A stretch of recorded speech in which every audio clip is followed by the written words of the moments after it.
Thank you so much for being part of our launch of our Bold Thinker series here at Apt Associates. I'm Kathleen Flanagan, the President and CEO of Apt.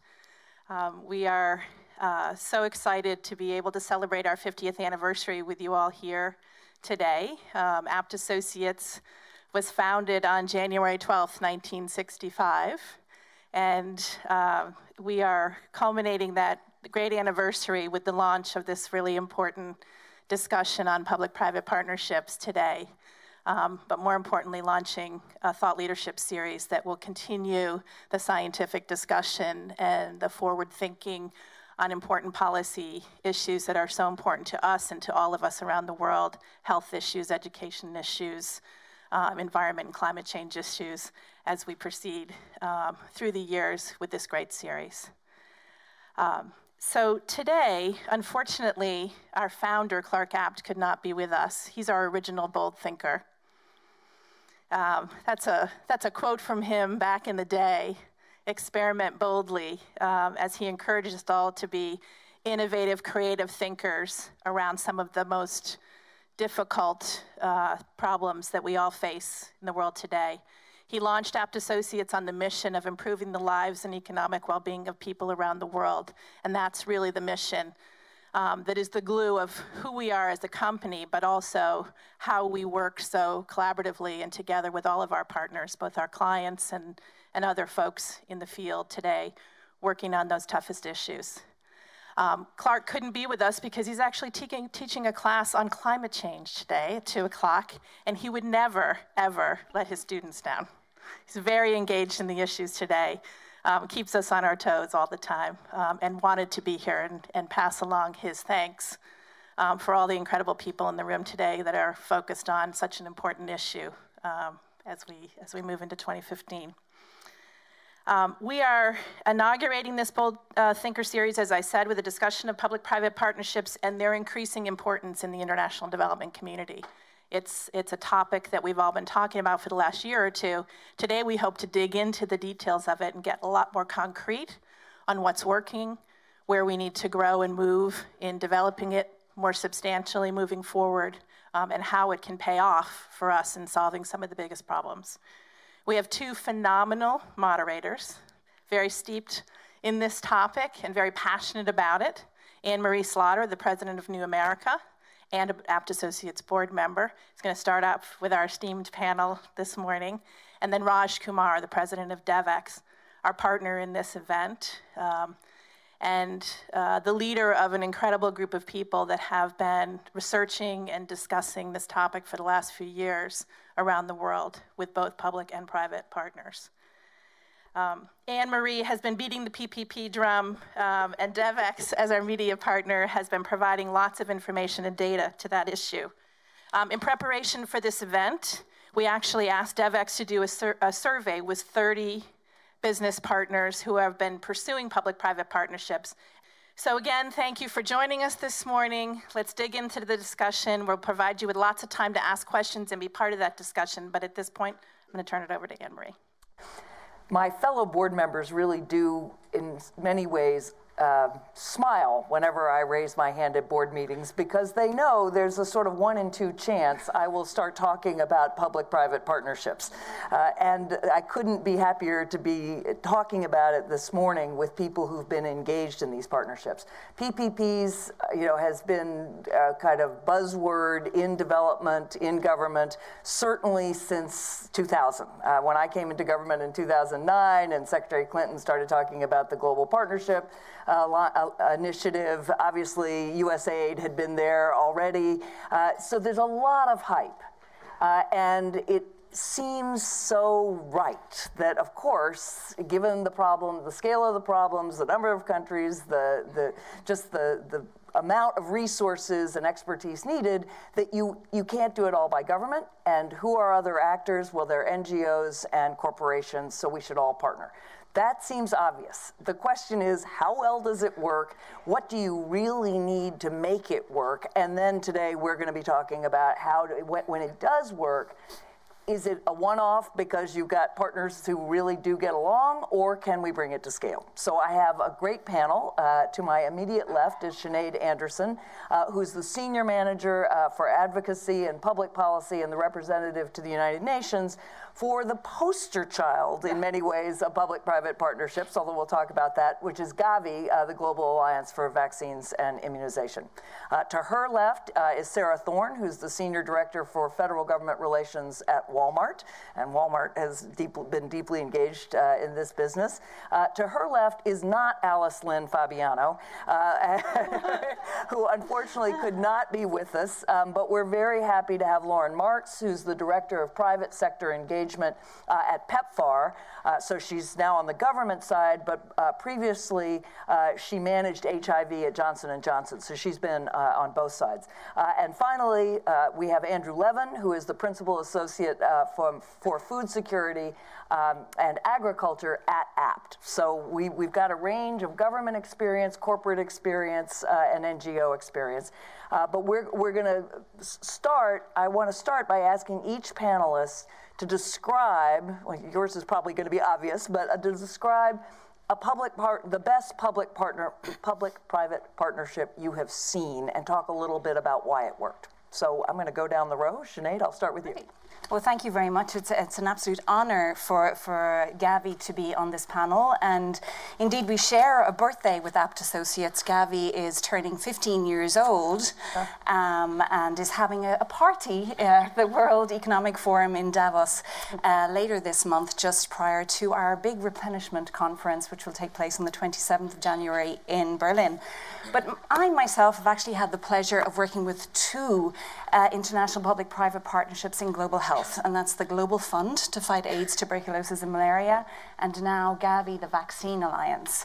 So both of them have quite similar approaches to this business, and really what makes them work is, you know, the convening power, as you said, of bringing together private sector, the public sector, academia, civil society, faith-based organizations, and really trying to develop a shared vision in terms of global health. And it's something we like to call the 21st century approach to doing development. And really, if I just take 1 minute to say why Gavi was created, it might sort of elucidate why I think it's a very successful public-private partnership. But, you know, up to about 15 years ago, prior to the emergence of Gavi, there was, for all intents and purposes, a market failure. Vaccine producers were not really interested in bringing vaccines to the developing world. They were really sort of concentrating on high-profit areas. And there were children dying needlessly of vaccine-preventable diseases that weren't getting access to these vaccines. So some great people got around a table and said, you know, this is a crying shame, and we need to get these miracles, for want of a better word, to where they're needed most. So we brought the vaccine community, the pharmaceutical community, the private sector, governments, and civil society organizations together to really shape the market, influence how the market serves the developing world. And really simply put, how did we do that? We aggregated the demand. We literally went and saw what is the need in developing countries, put it together. Then on the other side, we put large-scale financing together and really, you know, drove economies of scale. And just to give you one real example, if you look at rotavirus, which is one of the deadliest forms of diarrhea and one of the biggest killers of children under 5 still today, that vaccine is about $70, $75 in the US, on the private market. Thanks to the sort of the Gavi Alliance and the work of our partners, which include WHO, UNICEF, the Gates Foundation, civil society organizations, we've driven down that price of that vaccine to $2.50. So that is what makes the sort of Gavi Alliance work, is really shaping the market and getting these life-saving vaccines to the people who need them most. So just one follow-up, and we're going to talk about it further, but when you say we, who's that we? We did all of this. Who's the we? Well, again, we go back to the alliance, and it is the sort of comparative advantage of each one of our partners that we harness in this we. So, for example, WHO, the World Health Organization, will be involved in terms of approving the vaccines and giving the sort of the stamp of approval, saying this is a quality product. UNICEF has the procurement arm, so they're able. But who pulled it all together? The Gavi Alliance, the Secretariat. Okay, we're going to come back to that. but I'm fascinated with the way you describe it, because we really, you're talking about a public-private partnership as essentially, aligning supply and demand, right? There's enormous demand and there is supply, and some entity, the alliance, pulls those together. So Sarah, talk from your perspective, where you would be one member of something like Gavi, but you're an enormous corporation with huge impact. So what's your example? So it's always hard to choose among your children, because we have a lot of partnerships. But I'll give you two quick examples in different areas. I think our orientation going into public-private partnerships is you really need to do the upfront work to figure out what's the mutual goal. What's everybody getting out of it? There were a lot of times that development agencies would come to us and say, you're really good at logistics. Can you come and work on our partnership on logistics? And I was like, I don't need anything from you. I'm really good at logistics. I need to get something out of this partnership. I mean, that's a very crass way of saying it, but you really have to look at what everybody's getting. And so in a couple of areas, we've actually found that sweet spot. One of the areas is the area of food security. Wal-Mart is the world's largest grocer. We're a nearly $500 billion company, 27 markets. We have over 2 million people working for us. We have scale. And so what we were trying to figure out, safely say that, is how to use that scale for good. And some of it was our need to look at our reputation globally and say, big sometimes is bad, but big can be really good if we think more inclusively on how we're sourcing, how we're hiring. And so one of the things we really wanted to do was to figure out, for us, our need to get fresh into our stores, our need to support communities where we had those stores so they had more money in their pockets, our need to figure out how we do this while we're empowering women, because we'd have projects where we were going direct to farmers, increasing their incomes dramatically, and then creating very poor development outcomes because that money wasn't being spent particularly effectively by the men. So, those were our needs going in. That's a nice way of saying they were drinking it. So that was our need, right? We want to train the farmers, we want to figure this out. And so, we've been able to work very effectively with USAID in figuring this out in a variety of facets, because we have assets that we bring to the table. We buy a lot of produce, we're in a lot of developing markets, and USAID has Feed the Future. So they've got a framework, and they have data. They know where their projects are. We have the visibility to say, I gotta train these ladies. I have these markets that I care about. Show me where your projects are, show me what the outcomes have been, and so we can actually move very quickly. So we've actually created a memorandum of understanding on working with USAID, and we look at which asset are we going to bring to each partnership. In this Central America, maybe what you need is my procurement power, because I have Hortifruti, which is, we buy a lot of the produce in Central America through Hortifruti. I have agronomists on staff. I can be that kind of partnership for you. I can tell you where, when, how, and what standards we should be procuring these as you're thinking about new projects. In Africa, for example, though, our markets we're not as developed. We need to sort of pre-start getting these markets moving, address the barriers. There, we want to actually work with NGOs. So what we've done very effectively with USAID over the last year is done a lot of funding through our foundation in Africa, where we didn't actually fund USAID in the projects. We just funded the NGOs that were already working on USAID projects. And we were able to move $4 million out the door in 18 months to train 170,000 farmers, 135,000 of which are women. So really thinking through. So we'll talk about Okay. women later. But that's sort of the But I framework. think it's interesting to hear the difference between you. I mean, when Sinead was describing it, there was a market failure, but this was about the greater good. Sarah, you say something that's absolutely essential, which is corporations are in business to make money, and they have to have an interest, unless you're doing it through your social responsibility arm. If you're doing it through the business, then you have shareholders, you have a duty to them, so making money, self-interest can't be dirty words in this business. It has to be, those are perfectly legitimate interests, and we need to align them with government interests. So, Sarah, Lauren, you've had a lot of experience on both sides of this. Absolutely. So PEPFAR recently launched a new partnership called the DREAMS Initiative, which is a partnership with the Gates Foundation, the Bill and Melinda Gates Foundation, and the Nike Foundation to reduce HIV incidence in adolescent girls and young women. And what I think makes this particularly interesting is, as PEPFAR, we've traditionally been very squarely in the HIV box. And we are realizing that the population of adolescent girls, from the HIV perspective, has really been left behind. But there are a number of types of interventions that can benefit adolescent girls, which will ultimately reduce their HIV, but will have other outcomes as well that resonate with other people. So, in fact, Sarah and I talked several months ago about the economic empowerment or the educational attainment.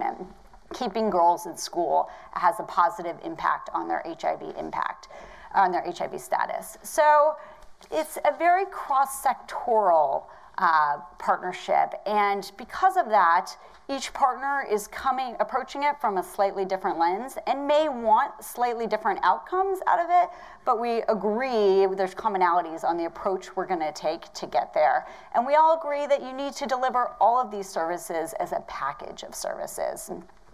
The other interesting thing, I think, is that private sector companies are often willing to take early stage risk. So they might have that R&D perspective. They're willing to fail. They're willing to try a number of things. And then I think PEPFAR will take the interventions that work, that have been proven to work, and take them to scale in a development context. So I think there's a staging question about when it's appropriate for people to be involved and what role they're going to play in that partnership. So, as you were talking about the relationship between government and business being willing to fail, Secretary Clinton was very much, wanted to encourage innovation, wanted to encourage risk-taking, and so we talked often about how to do that, and we thought, well, we could give an award, for people who actually dare to fail. And then we imagined what that would look like on the front page of the Washington Post, and decided that was not such a good idea. But so what your point is a very good one, that there's a place where really corporations can incubate ideas or try out ideas that government can then accelerate. Implement. Exactly. That's very, very interesting. So Andrew, give us your example. Thanks. I joined APTA a few months ago, and I was with USAID for about a dozen years and worked on about a dozen partnerships. And my last overseas assignment was in Zambia, so I'd like to talk about that. When I think about my work there, I'm remembering going to travel to the area where we had our food security programs in Eastern Province, and driving, and along the road you see these bags of charcoal that are being sold, and a lot of the trees along the road have been cut for the charcoal trade.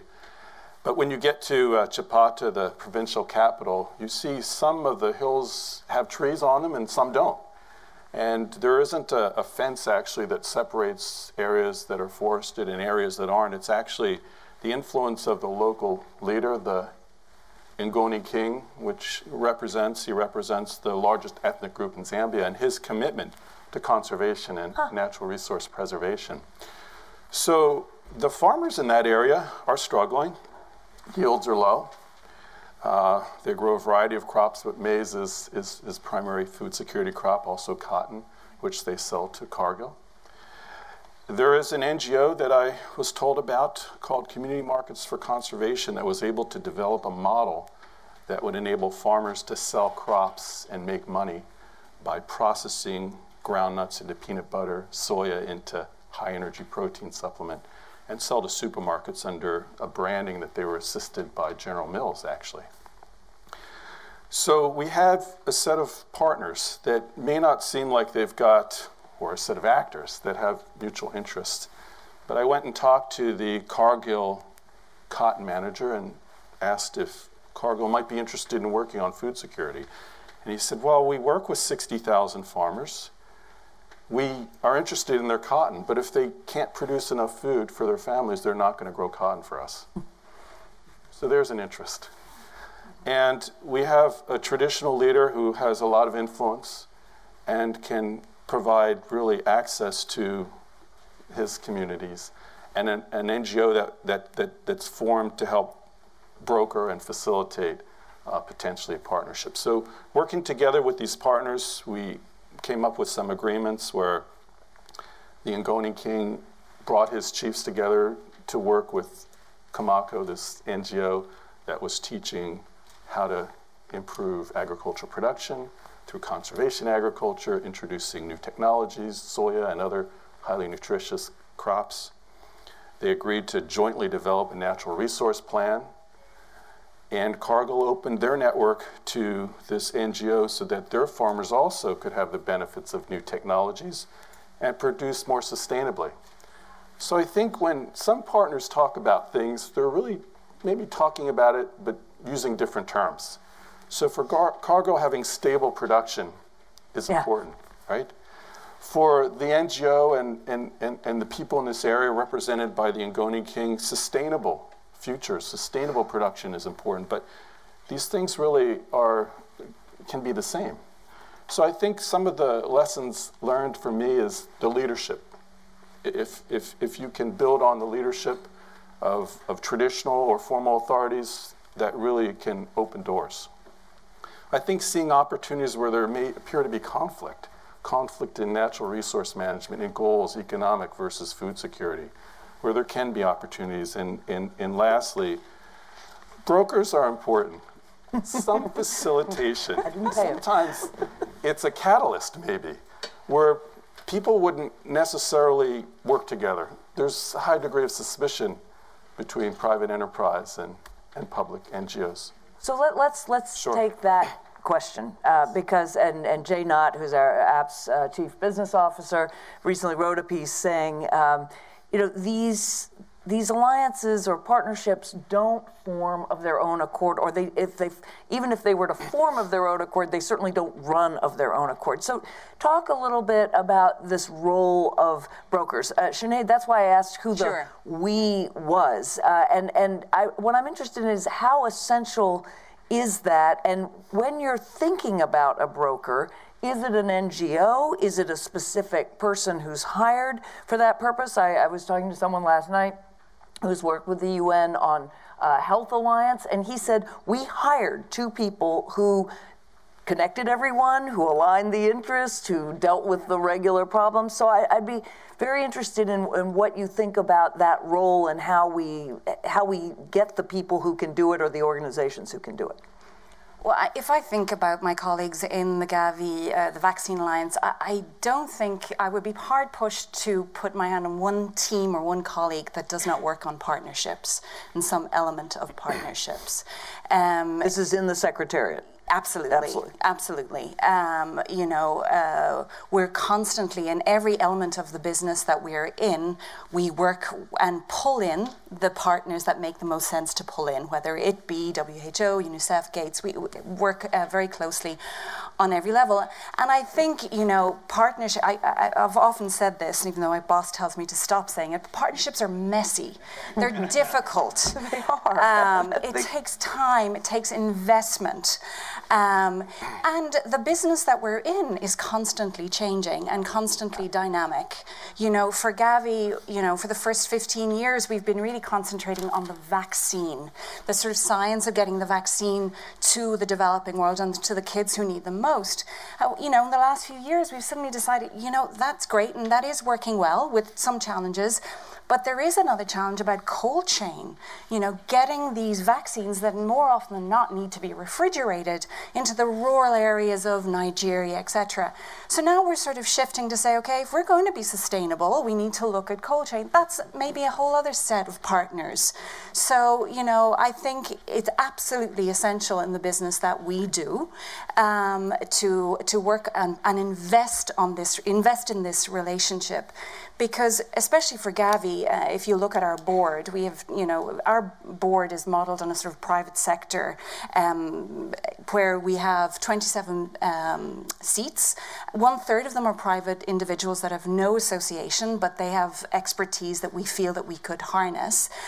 And just making sure that all of those 27 people really come together on this shared vision and leave their sort of personal or maybe corporate convictions a little bit at the door. I mean, it's important that they bring that to the argument.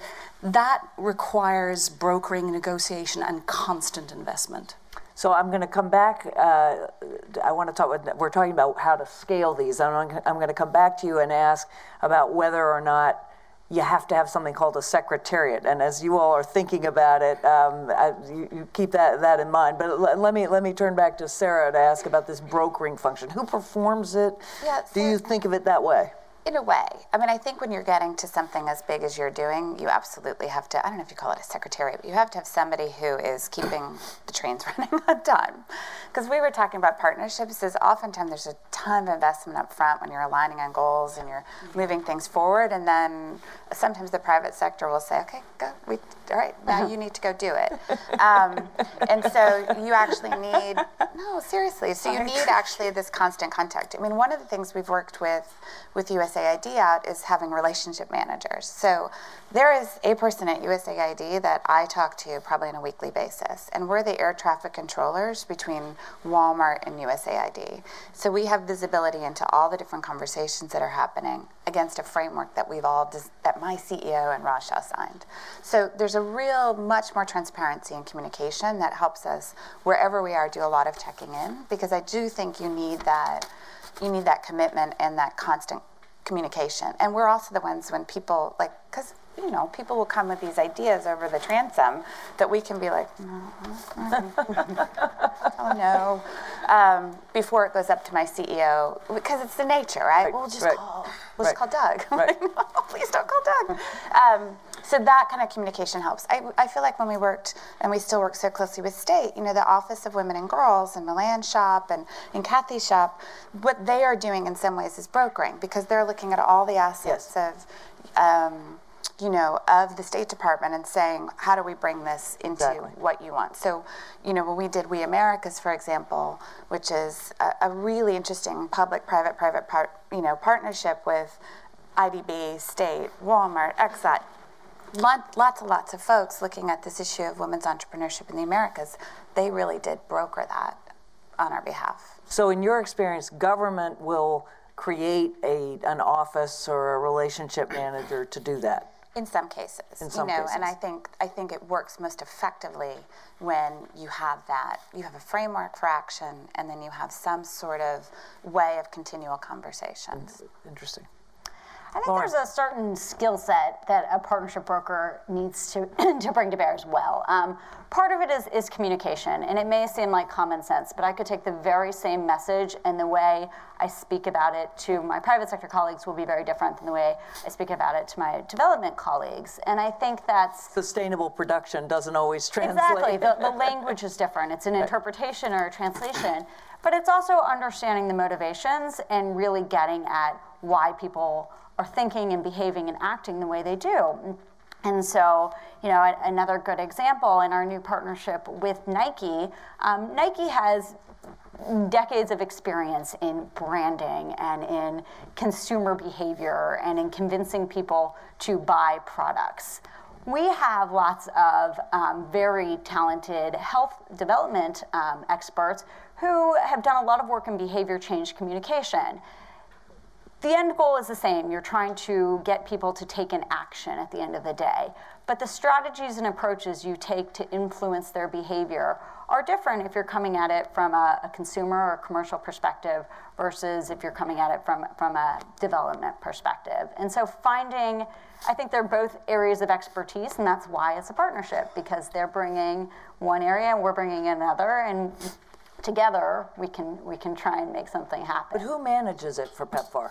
So we do have, several of our large partnerships do have secretariats, particularly if PEPFAR is one of the key partners. There is sometimes a need for neutrality. Secretariat, if we are a partner in the partnership, then you might want an external or neutral secretariat to do some of that coordination across partnerships. All right, so you framed the question that I was going to ask next, and actually, Andrew, I'm going to ask it to you. You said immediately, some of our larger partnerships need secretariats. So we're moving from, so you imagine, okay, you have Wal-Mart working with with USAID, one office in USAID. Those partnerships can happen between two people. But if you want to go to scale, if you want to replicate, actually, Andrew, your example of thinking about, an agricultural company or a company buying cotton, thinking very much about food security or health or any of the things that to allow the people in that area that they're buying from to live and to flourish. If you're thinking about scaling that up, what do you think is needed other than more money? Yeah, sometimes money is not enough. Okay. And sometimes you can get more without the money. And so the example that I shared really enabled a small NGO to scale up without having itself to grow substantially by leveraging a network of a big company. So I think a broker is needed because of differences. And these are maybe communication pathways where it's hard to communicate from small NGO to large multinational, from community markets for conservation to Cargill. Differences, socioeconomic differences between smallholders and companies. So I think brokers are needed. I'm reading Everett Rogers' Diffusion of Innovations, and he talks about diffusion being a social change process, and that some of the constraints have to do with these types of differences. So brokers can, I guess, enable partners that have trouble talking to each other to be able to do that. So I think brokers are critical. And if you're thinking about, so in your case, the broker's an NGO, right? But if you had one, you could never have one NGO run something like Gavi, right? All the other NGOs would be not happy about that, right? So I just want to come back to how we scale it. I do want to just comment, though, on both what Lauren said and Andrew said. As the dean of a public policy school, I used to tell people that they should think about working in all three sectors: the civic sector, the public sector, the government, and the private sector. And I would say you need cultural competence. And normally we talk about cultural competence. If you're a diplomat, it means you speak the language, you know what's going on.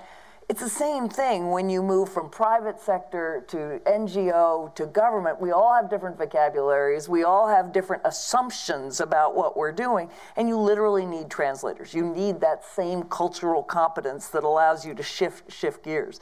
But come back to this issue of, I mean, I was even not sure even whether Gavi is properly called a public-private partnership. It's a coalition, but it clearly has achieved the scale we need. So do we automatically then have to create some neutral thing, or is it possible for some other entity, one of the partners or two of the partners, to drive everything else? I'm going to actually start with Sarah and see what you think about. Yeah, I think it really depends. I mean, I think that's the one tricky thing about public-private partnerships is people want to figure them out so that they can replicate. Yes. And anything I've learned in doing this with different entities, whether it's the government, sometimes we just do partnerships straight up with our supply chain, right with our value chain. And it may be for a public good, so it may be to create better conservation or more sustainable outcomes. but the goal, there's no government engaged. So the one thing I've learned is the goal up front has to be clear, but every partnership is going to be different a little bit. And you have to be very nimble and very flexible as you're thinking through these things. It works best, I do think, when you have clear goals up front, you have clear structures, and you know going in theory, what the outcome should be, and you're agreed on the outcome. You know, we've had, I will say this, we've had a challenging time trying to navigate the World Bank, because they're just not really set up for working with the private sector. They should be, but they're not. They just haven't really. You don't have to tell me about this after state. But they're just not really. They haven't really figured out. You know, they just haven't figured out, how do I do this? And so there has to be that little turn on button that says, oh, wait a minute, you know, we can have mutual goals even though you're a private sector actor, and here's how we're going to work it out, and here's the framework that we're going to do. Same thing with the UN. You know, certain parts of the UN are very happy to work with us. Other UN agencies don't want to work with Wal-Mart because they don't like our reputation. So what's the criteria, and how do we, you know, if we work on women's economic empowerment, we work on agriculture, we work on environmental sustainability.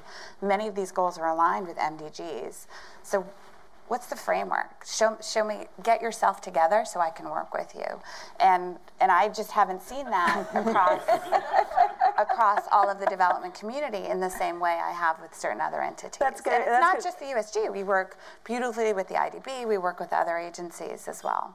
So that's going to be our slogan, which is get yourself together so we can work with you. The message from the private sector to government. So we've just got a few more minutes before we turn it over to the audience. So I'm going to ask Lauren, and then I'll close with you, Sinead. One way of hearing what Sarah just said is, the way to scale it is just to have the ability to engage in many different partnerships depending on the circumstances, and not to think that there's a template that we can do it with. How do you think about it coming from government and then from the Secretariat? Yeah. I mean, I think a terrible metric of success would be the number of partners in a partnership. More is not always better. It is hard to align corporate cultures. It's hard to align work planning. It's hard to align flow of funds. So I have turned down partnerships because there were too many partners. And so I think what you have to think is, kind of going back to Sarah's earlier point, what's in it for me and what's in it for you? And what is everybody bringing to the table? Because, like you said, there's some things we can do fine on our own. We don't need somebody else to be involved, and I assume the private sector has that same outlook sometimes. Our slogan is the juice worth the squeeze? Because, you know, partnerships are hard work. It's like a marriage, you know, you have to align people's interests. It's like a marriage in many ways. I can analogize this all the way throughout. You often do. And the brokers are the couples counselors, and so they can help align and bring pull out the common interests. Yes. Okay, so is the juice worth the squeeze? And less is not, more is not better, which is an important thing. You're talking about scale. So we're about to go to questions. You've got about 20 seconds apparently to talk, but just to reflect on you are at scale, but is that a model for other places? Well, I mean, scale is essentially the core reason that we exist. I mean, 60% of the kids born today are in sort of the countries that Gavi supports. Therefore, scale is the sort of foundation upon which Gavi is built. I mean, I think it's important to say that scale is not important to every public-private partnership. One point that I would like to make here is that, you know, Gavi is now talking about the fact that perhaps we need to work ourselves out of this industry. Perhaps we were created to fix a problem, you know, market failure. We were there to shine a light on an issue that was not working. And perhaps we will work ourselves out of business. Now, you know, as I just alluded to, there's a lot more work to do in the area of vaccines, so I think Gavi's going to be around for a while. But I think there's also, you know, we need to think about sunset clauses. We need to say, okay, maybe a public-private partnership is good for a short period to shine the light, do the business, raise the money, and then those partners that have that comparative advantage carry on the business. Very helpful. So over to you, and please ask a question. And if you can, please direct it to a specific member of the panel so that we don't have one question, four answers, one question, four answers. Thank you. I'm Will Davis with the United Nations Development Program. Thanks for a great panel. I'm going to pull off the title, Post-2015. This is a year where our member states are coming together in New York to debate and possibly agree on in September a new architecture for development for the next 15 years. I know you said to direct it to a specific person, but I'd be interested in hearing how maybe any or all of you on the panel or your organizations are approaching this process, particularly because there is still some leeriness, if that's a word, amongst some of our member states about working with public-private constituencies. Great. Thank you. So who would like to take a crack at that? I'm happy to. Go ahead.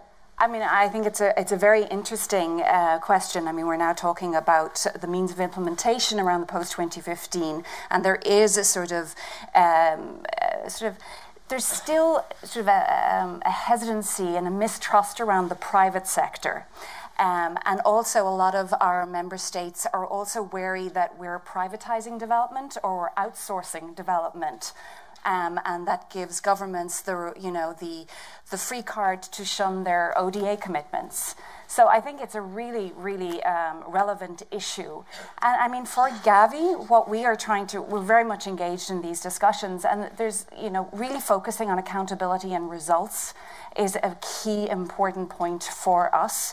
Really being able to, and I think it's relevant for development, but particularly in public-private partnerships, but really being able to demonstrate the value add of public-private partnerships is going to help us in terms of ensuring. I mean, we very much welcomed the Secretary General's point in terms of we need to work on public-private partnerships, but I think we will build the trust by demonstrating really the effectiveness and results that we can attain.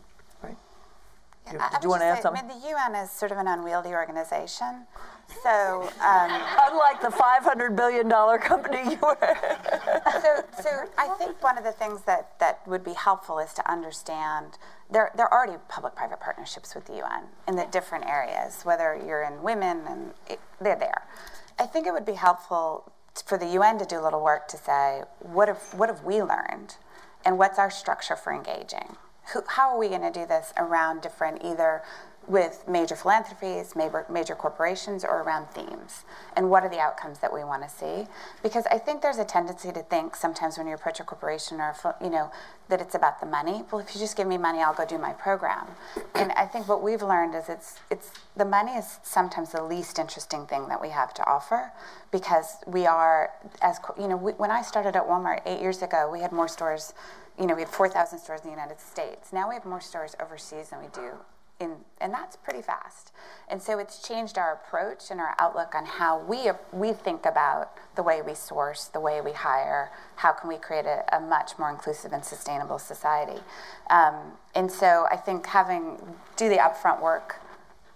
Where are those relationship managers? What are the outcomes you want? Where are the areas where it's been successful? I think you're going to have a better engagement, at least with the private sector. Because otherwise, if it takes so long to even get to the beginning, we're going to find something else to do. Hi, I'm Samantha with the American Bar Association Rule of Law Initiative, and I'm coming from the perspective of being curious, but also a little bit wary about working with corporations.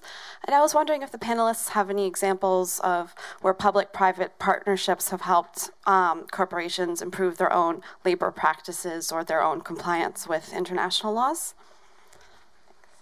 Sure. At least for us, I can give you a couple examples. One of the examples was the tragedy in Bangladesh, where we were sourcing considerably from Bangladesh, but there was clear failure in terms of every partner along the chain to recognize that it was a highly unstable place to source because there was not sufficient investment in infrastructure, labor, et cetera. I think we have been informed by both our partners with the ILO, with other corporations, with the government of Bangladesh, with governments to figure out what's our role in investing here, what's our role in ensuring that the standards are met. I think the transition there is going to be to say, how does the government of Bangladesh eventually sustain this? Because if they can't, I don't think the corporations can sustain essentially doing all the work of a government for a government. But that's been very helpful. And certainly the Better Work program that we've been engaged in a number of countries around the world, where we recognize it's much better to have governments as a partner in protecting and promoting labor standards than having it all be on the shoulders of the private sector. And I think because the Better Work program is a tripartite, so government, civil society, workers, it creates a very, very helpful framework for us to engage. We have time for one last question. There was a question over there. Yep. Yes, right there. Yeah, thanks. I think the panel's been very interesting. It echoes everything I understand about partnerships. One thing that I didn't hear that I kind of expected to hear was some comment about sharing of risks. It seems to me that there's a lot of sharing of risks, and some partnerships fail because risks are not clearly identified or sufficiently balanced. I wonder if perhaps Sarah could comment on that. Yeah, it's interesting. I think we're not highly risk adverse. I mean, we don't mind the risk side of things. It's more, and I feel like for sometimes the government, it goes to the metrics and evaluation. Our government partners, and it's because you're expending public resources, they really want to get the M&E right, and we're sort of saying, well, what did we learn about this, and how can we focus? And it's okay if it didn't really work well. What are we going to do differently next time, and how are we going to share that and make it more broad? I think we don't think of it per se as risk, as more what can our partners do that we can't do against a mutual goal. So we in certain markets, I can't train the farmers, but I want to buy from the farmers. There's a great partnership. Please train the farmers so I can buy from the farmers. Women's entrepreneurship. I want to double my sourcing from women-owned businesses all around the world. Who's training the women? You know, who's out there? What are the best practices? So I'm the market, and I can put a demand pull in, and how can we align the partners against that goal? So I don't know if we think per se of risk. When we go into a partnership, it's more about gap filling. You want last word? Yeah, I mean, for Gavi, I mean, as a funding organization, essentially, we're raising unprecedented funding for global health. I mean, there's a huge risk in terms of misuse of funds at country level, which can destabilize our organization. I think this is where the public-private partnership comes into the fore, and it is a challenge of making it work at country level. But for us, for example, civil society organizations having a watchdog role and really sort of trying to manage that risk at country level is something that we work at constantly. But we do try and leverage the sort of comparative advantage of our various partners to try and offset that risk at country level. So again, the PPP coming into play. We have 1 more minute. Does either of you want to add anything? So, Lauren, you said before, and it's one of the takeaways I have is that corporations can take risks, government can't, and thus can lead. That's an alignment of interest right there. Absolutely. And I think it's not just about sharing the risk. I think it's also about sharing the responsibility and the rewards. So I think in order to take credit for the end outcomes, there's an inherent understanding that you will take on the respective portion of risk to get there. Risk, responsibility, and rewards. Yeah. Last. Just a quick follow-up, and Sinead and I were talking a little bit about sectors. So health may be easier to partner. Economic growth, particularly in extractive industries, presents a moral risk. And so when we partner with companies involved in some sectors, I think we're sharing a different type of risk. And we're willing to do it because we hope that those companies are influenced as we are in this process of partnership. We're going to hear about the health challenges that are the challenges that are facing health entrepreneurs in Ethiopia. And our speaker is Getachew Teshome, who is the managing director and co-founder of the Innopia Electromechanical Solutions. And he is also a SHOPS grantee, the Health Enterprise Fund grantee with APP's SHOPS program. Good morning.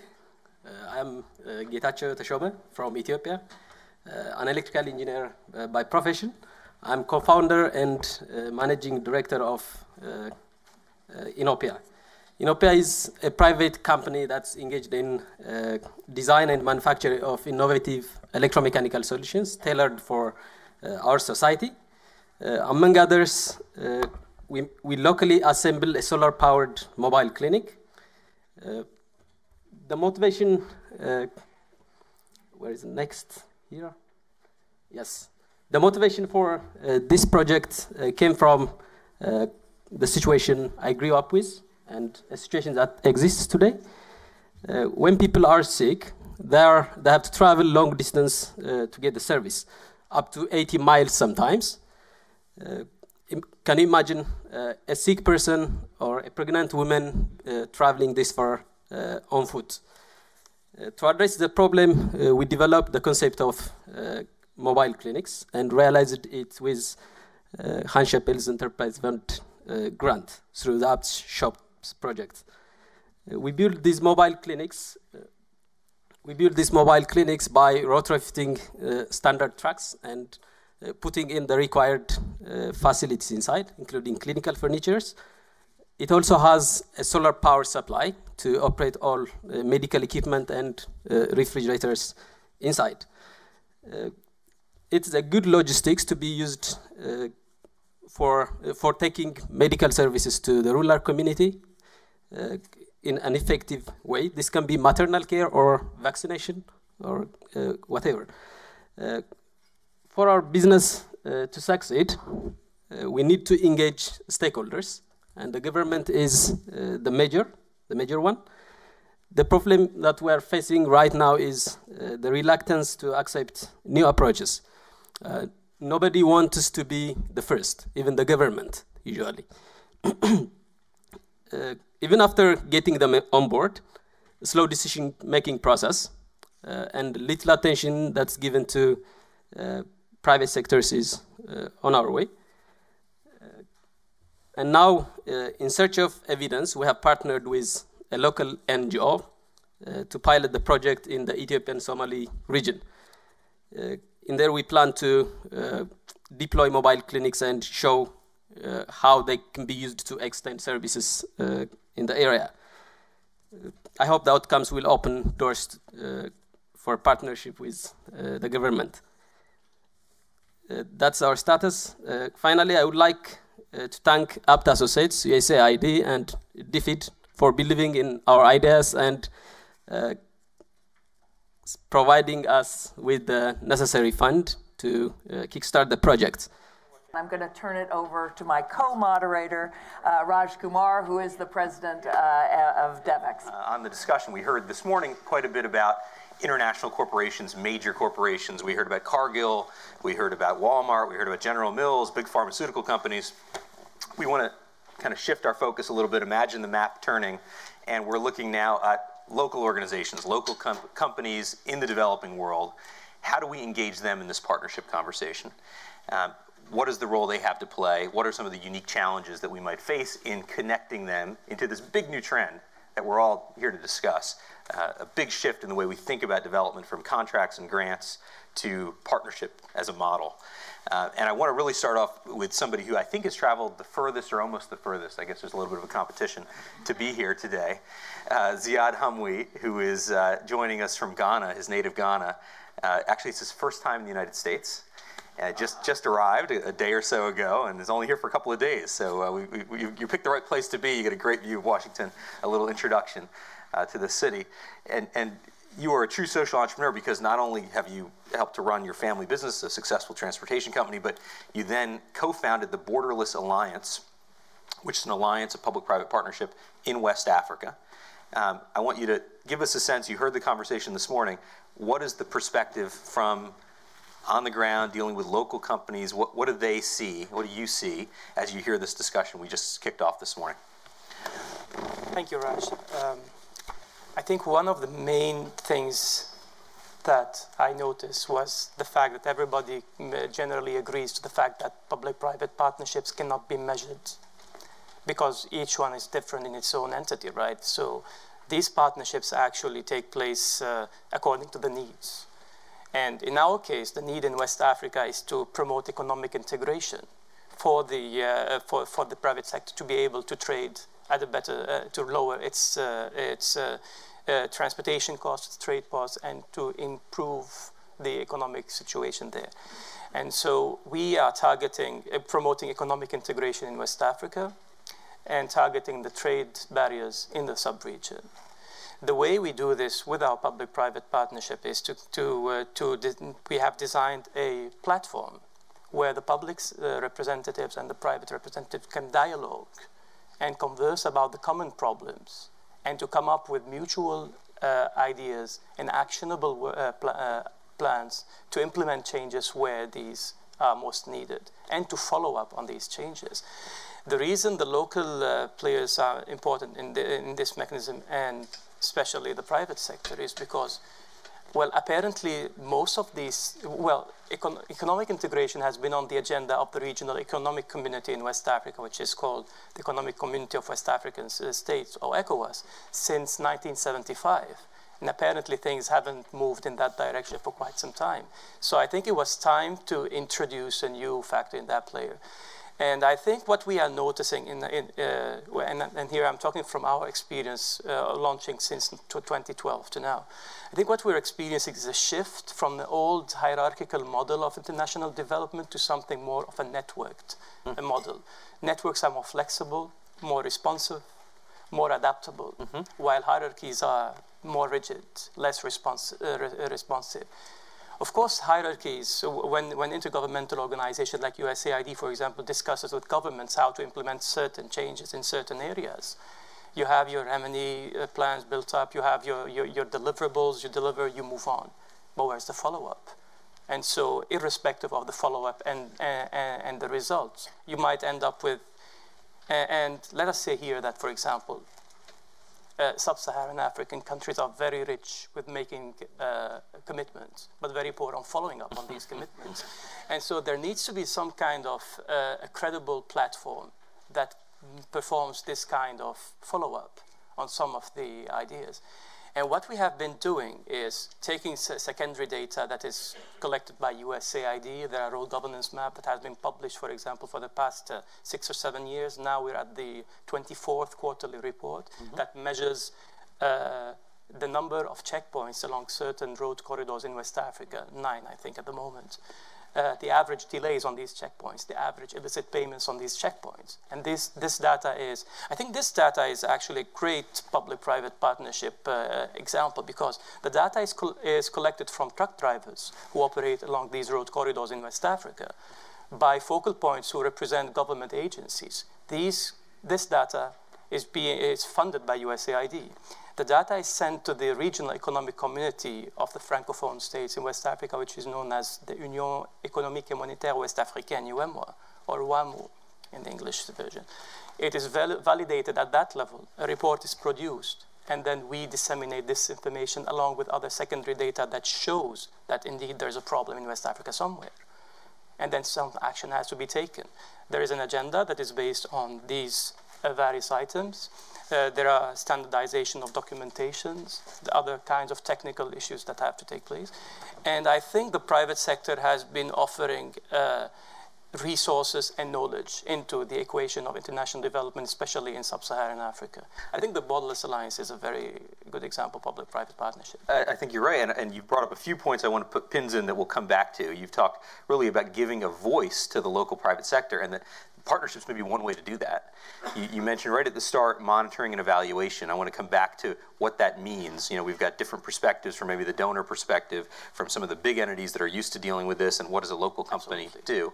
And I think finally, to me, what's fascinating, if we had this conference 10 or 20 years ago, the number of organizations would have been much fewer that we're talking about. It was a much simpler market to understand. There weren't that many players. Now, suddenly, there's a lot of entities to understand. There's lots of new kind of complexities when you think of a network model. But there's some advantage to that complexity, aren't there? There's some advantage to being more of an open market. So one of those players that hasn't been around that long but has already made a huge impact is the Omidyar network. And so I want to bring up Mike Kabansky to tell us a little bit more about that. You've got one of the coolest titles I've heard anybody, Vice President of Intellectual Capital. And he deserves it, by the way, if you read his bio, which I encourage you to do. Mike, you have worked, obviously, Omidyar has a portfolio of $350 million in impact investing, a $400 million portfolio of grants. So you kind of operate in both realms as a philanthropy and as an investor. You've worked with base of the pyramid businesses, you've been involved in Feed the Future, so you've got a sense of what happens on the ground with local companies. When you heard the discussion so far, you heard what Ziad said, what's your reaction to it? Yeah. Is this on? Yeah, can you hear me? Yeah, so the title's great at the first line at the cocktail party. After that, it sends people running for a drink. No, it's not a title you should aspire to. It turns out to be quite difficult to explain. With that said, so I think maybe just a little bit of background on Omidyar Network would be kind of helpful in terms of how we approach the world and the evolution, and then come back to this, because somebody said, like, partnerships are messy, and I think that was a delightfully understated description of our experience of the process. So Omidyar Network is actually a philanthropic sort of venture capital firm. We invest both in companies and in grant making. And initially, up to about 2011, our perspective was just coming out of Silicon Valley, just invest in innovative, cool, disruptive companies, and the rest will get solved. And I think we realized, and for those of you who are at all familiar with our basically flagship publication, Priming the Pump, we realized that's actually not sufficient to actually get things done. And what we understood was, hey, we're investing in these great companies, and yet they're still not scaling and making this massive difference in the lives of the poor, whichever constituency they're trying to do. And we articulated the need that actually to make social change, you need to take on market innovators, which is still our main sort of bread and butter. Market scalers, which is not, that's more Wal-Mart or some of the folks who get funded by a DFID or a USAID or even governments themselves. And then importantly, around public-private partnerships, this idea of market infrastructure, right? There's a set of common goods, whether it's truck driver data on payments or delays at the border, whether it's we fund a group in India called Janagraha, which called I Paid a Bribe, where you can crowdsource corruption information from individuals, whether it's central field building organizations like a CGAP or a GSMA in the financial services sector. What we've come to realize is, for better or for worse, we have to be participating in these partnerships, and we think that our unique cut-in point is to be able to see this perspective both of an innovator like a Signify, which is a group that will take your mobile phone prepaid data and turn it into a credit file, and all the way and translate that into a conversation with a CGAP, with an AFI, which is the financial regulators, the Southern Financial Regulators Association, and kind of bring those worlds together.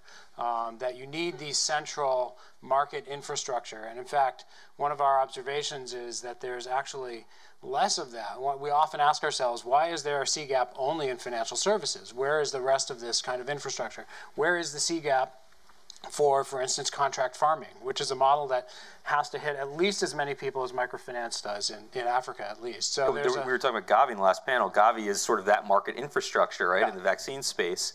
And your example is a good one. And we may be seeing many, many more of these, right? And they address things like innovation pilots. They address things like common information that needs to come from the field and that sort of thing. I think these groups struggle with the issue of how do I get local, right? Which is a lot of the stuff needs to be gotten on the ground. So if you've got a secretariat sitting in Washington or New York or London, that becomes difficult. So I think there's a challenge for these organizations. But at the same time, I think they're absolutely necessary to bring people together in creating good visions for that stakeholders can align on and pursue in the same direction. At the same time, I think there's also a danger that they self-perpetuate. I'm not sure if anyone's here from InfoDev, and I don't mean to call people out, but I think InfoDev's on its sixth incarnation and mission, right? Some of these things just keep sort of evolving. The World Bank. And keep evolving and morphing. So I think there's a balance to be done. Somebody was saying one of the points that resonated with me is, shouldn't there be a sunset on some of these things? And the answer is yes, there should, or else you kind of see this kind of continual sort of chasing of, well, this is where the donor money is, and so we're going to now go sort of head in that direction. Yeah, Randall, I wonder, you run the Aspen Network for Development Entrepreneurs. You think kind of with the entrepreneur's hat on, representing the small and growing businesses in the developing world. When they see this shift to partnerships, is this something they feel like they can engage in? Are they kind of downstream, or how do they imagine their role when they think of USAID or DFID or others getting into the partnership space? Well, I don't think that most small business people wake up every day saying, how can I be in partnership with USAID? What? Another understatement, perhaps? I can confidently say that. They are much more concerned with their day-to-day challenges in operating in emerging markets, typically in very, very difficult business environments. Mm-hmm. And so I do think from the question of a partnership and PPPs, the outreach often is going to need to come from the USAIDs or from the large corporations if they're trying to reach out to, in the case of Wal-Mart, say, work with women's entrepreneurs or work with agricultural cooperatives. I do think we are seeing more of these kinds of collaborations taking place, in large part because there is such a push now by development agencies and by larger corporations to find those kinds of partners. And happily, from Andy's perspective, there is a growing recognition about the power of what we call small and growing businesses as drivers of economic prosperity for poor people. If you care about that, we now have this new tool, not so new, called entrepreneurship, that allows us to reach out and help these kinds of businesses to thrive and to link to global markets or just even across country markets, right, within regions. So, PPPs, again, it's not what they wake up thinking about, but it often can be the solution for small businesses and their growth. Well, particularly it sounds like where there is a market failure, right? You talked about market failures maybe between borders and countries, maybe in the vaccine industry, maybe in financial inclusion, where there are these failures and partnerships can help fill the gaps that ultimately help small businesses. But I wonder, when you think about the members you have in the Borderless Alliance, you yourself are funded through USAID, right, and others. You mentioned monitoring and evaluation, and we heard that on the last panel too. Is there a tension there between what you are expected to provide and where you guys would like to go as business people? I would say that there is a growing realization that about the need to manage the expectations of the older models, to take into consideration the fact that local markets vary greatly in both in expectations and in the environment. It's not as easy to measure a public-private partnership, an innovative one, as it is to a well-squared project. Mm-hmm. I'm trying to be. Let me rephrase this one. You sound diplomatic. Yeah. No. Let me rephrase it. The expectations for monitoring and evaluation of projects are coming down to meet the low basis that you're starting from, let's say in West Africa. Because really, if you, how do you define the deliverables on these grants or these funds? How do you define success? Because when you're starting from a fairly low base, and then you get to a higher base that is still lower than the achievements, is that classified as success, or is that, well, is there a system that we can use? I think there is a growing realization that we need to start framing how to properly manage these kinds, or not just to measure, to classify them first, mm-hmm. in order to attempt to find the best ways to measure the performance and to evaluate the success of these platforms. So I'll give you a case study that has started in 2011 when USAID helped fund the first border information center well, it was a set of border information centers between the Ghana and the Togo borders. And these centers cost something about $50,000 to $65,000 for the first year of fixed costs. And then they are manned by a former customs officer who knows the system, who knows how to troubleshoot some of these problems, right? And who will report back and try to help traders and operators and to disseminate information about clearance procedure, how to convene meetings, stakeholders meetings, and sometimes across the borders. Now, this center, which was created in 2011, has significantly contributed to the reduction of the time of border crossing by 50% during the first year of operation. But after the 50%, we've reached somewhere about 10 or 12 days. So there is still much to be done. But 10 or 12 days is the average to get across the border? Exactly. That was at the time. And then, well, obviously it kept coming downward, but then sometimes it goes up and down. There's no clear trends in there, but the first year measured 50% reduction, and that 50% reduction, if you find the number of trucks that cross that find this border, and that data is there somewhere, but if you measure what was the actual return on that investment for a year, if you find how many trucks cross that border and how many days you manage to shave on average out of the border, and you multiply that by the average transportation cost, you will find that the returns on the investment are enormous. Sure. Now, is it up to the expectations of development agencies who are expecting so much results in less time? I think we are coming down to the realization that we need to come up with a workable framework for measuring and evaluating and classifying these various types of partnerships. How do you think about this, Mike, at Amidyar? Yeah, I just wanted to pick up on the intersection between the M&E and the Randalls. We don't get up in the morning thinking about how we get USAID involved. This is doubly so for the M&E side, right? Which is, as in a previous life, having run around Africa to try to find companies to participate in the new alliance.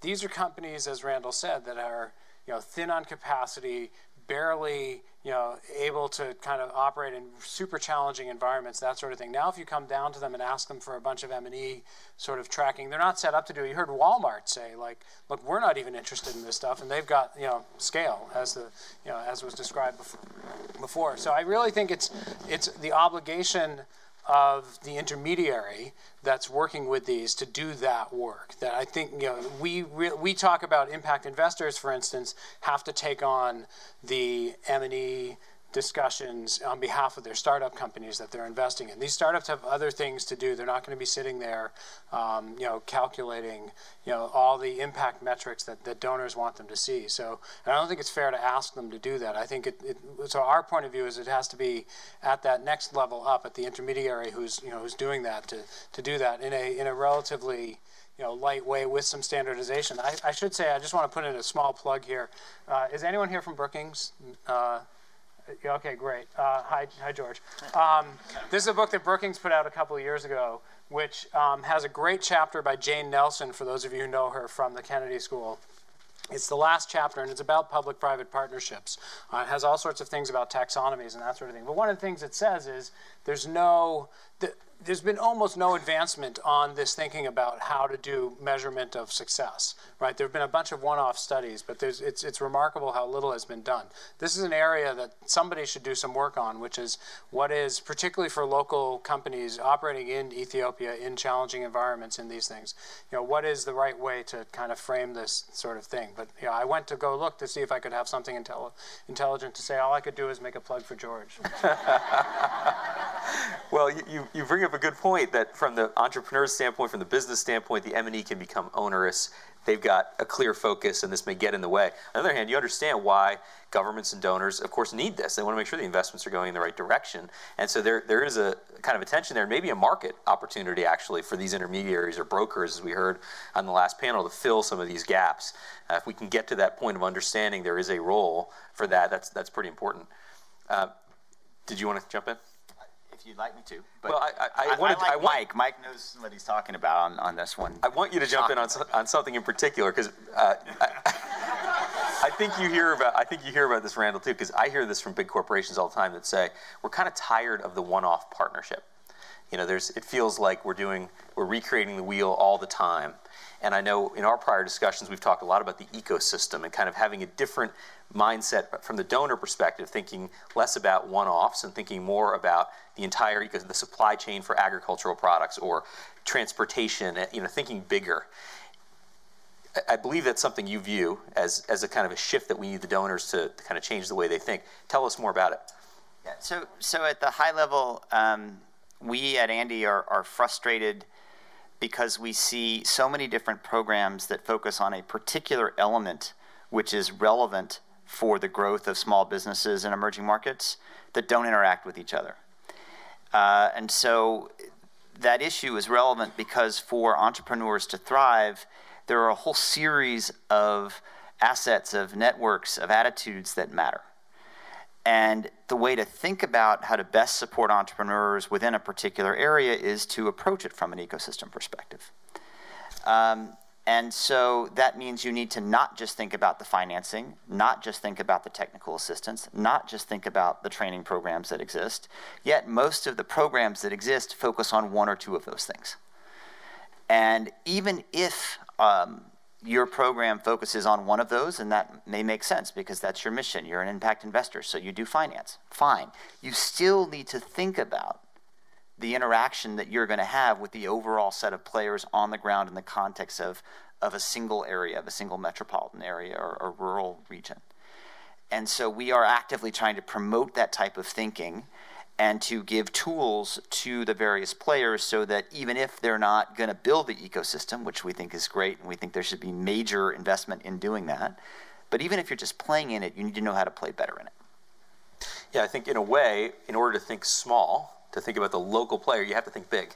You got to think about everything that they face, you know, whether it's a small company in the transportation or logistics or, you know, crossings and customs and graft issues that they face. You kind of have to think about all of those things if you want to affect their work. Well, let me comment something here. There's a new trend of big data that is growing and becoming more common. But I think big data does not serve the purpose of advocacy in our case, for a simple reason that it gives you a broad band of range of comparison between various countries that do not necessarily relate to each other or does not give you enough decision making. And what I think I would like to see with bigger data, or let's say bigger thinking, is to reduce it a little bit to a regional subset data from already existing data. Let's say doing business reports, for example. You can have doing business reports specifically for West Africa. And that would allow the West African countries to compare how they perform against each other. And then you can observe the trend lines of this data. And then countries can observe their performance against time and then their performance against others at any one time. So I think big thinking is very important, but also it has to take into consideration the fact that starting alliances has a purpose. And starting an alliance addresses a difficulty. And these difficulties need to be taken into consideration when you are planning for how to measure and how to qualify success from failure. Because it's very important, especially for the donors. Can I just add something to that? And maybe it'll even be more controversial, I don't know. It's not even enough to get it at a country level. You need to get it at a metropolitan area level because the environment for business in Lagos is not the same as Abuja and is certainly not the same as in northern Nigeria right now. And it's not enough to know what's happening at a Nigeria level. You need to understand it by business sector and by geographic region where the businesses are actually interacting. I think this gets to Anne-Marie's point about the who, right? Because if you're going to focus in on that city, one advantage of doing that is you can find a lot of people who are really invested there, who live there, who work there. And if you get that right group together, there's potentially a chance to find incentives at the local level that are going to be much stronger than if you look, you know, only nationally or regionally. You want to jump in? Yeah, I actually wanted to come in with a counter perspective, which is there's a lot of stuff we're asking small players to do, but at the same time, there are key pieces of the enabling environment that can't get done in Abuja. That can't get done. Things like standards, whether that's EITI or work that Brookings is doing around early childhood development, sort of quality standards. There's things like infrastructure, right, which has to get taken on, which is one of the big obstacles to these kinds of things working. Certainly this was a big issue in the ag and the sort of the food security space. You talk to investors, why are they not trading with local companies? There's no infrastructure, right? There's no electricity, there's no roads. You can't, that stuff has to get taken on at a higher level. And I think the other issue is the general issue that came up again and again in terms of dealing with local companies and why people always end up back at J&J and Wal-Mart and Ecom and Cargill is distribution, right? They're massive. Our investees always face everywhere issues of distribution. How do I get to market, particularly as you get into challenging sort of African environments? A little less, less of an issue in China and some of these places.